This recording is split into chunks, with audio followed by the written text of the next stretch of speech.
it his duty, if not to help his father, at least to create an impression of being ready to help him.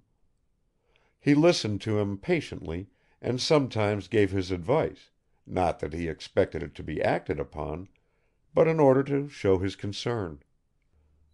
The details of agricultural management were not repugnant to him; he even indulged in pleasant dreams about agricultural work, but at this time his mind was preoccupied with other ideas.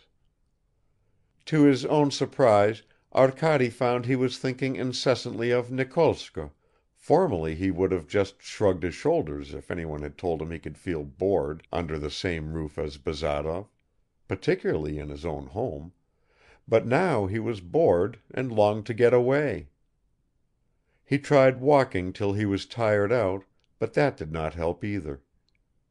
One day, when talking to his father, he found out that Nikolai Petrovich possessed a number of quite interesting letters, written to his wife by Madame Odintsov's mother, and Arkady gave him no peace until he had taken out the letters, for which Nikolai Petrovich was obliged to rummage in 20 different drawers and boxes. Having gained possession of these crumbling papers, Arkady somehow calmed down as if he had secured a clearer vision of the goal towards which he ought now to move. "I say that to both of you," he kept on repeating to himself. "Those were the words she added. I shall go there. I shall go. Hang it all!" Then he recalled his last visit, the cold reception and his previous embarrassment, and shyness overwhelmed him. But the adventurous daring of youth, the secret desire to try his luck, to test his powers independently without anyone else's protection, prevailed at last.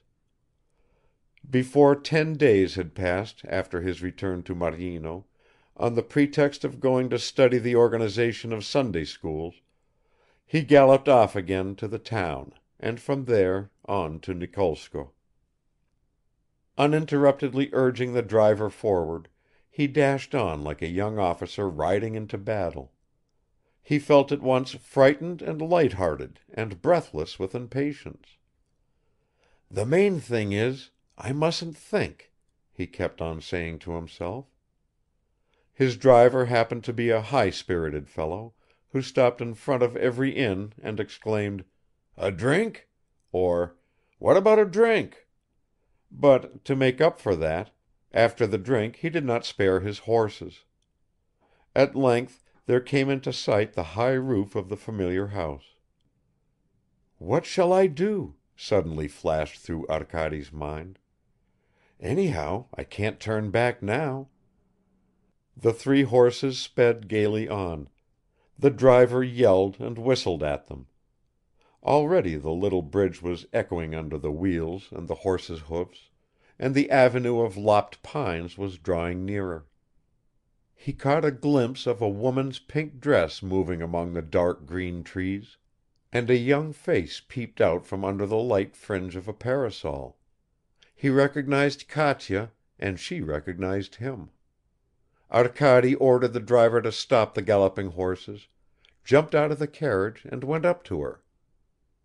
"It's you," she murmured, and slowly blushed all over. "Let us go to my sister, she's here in the garden. She will be pleased to see you." Katya led Arkady into the garden.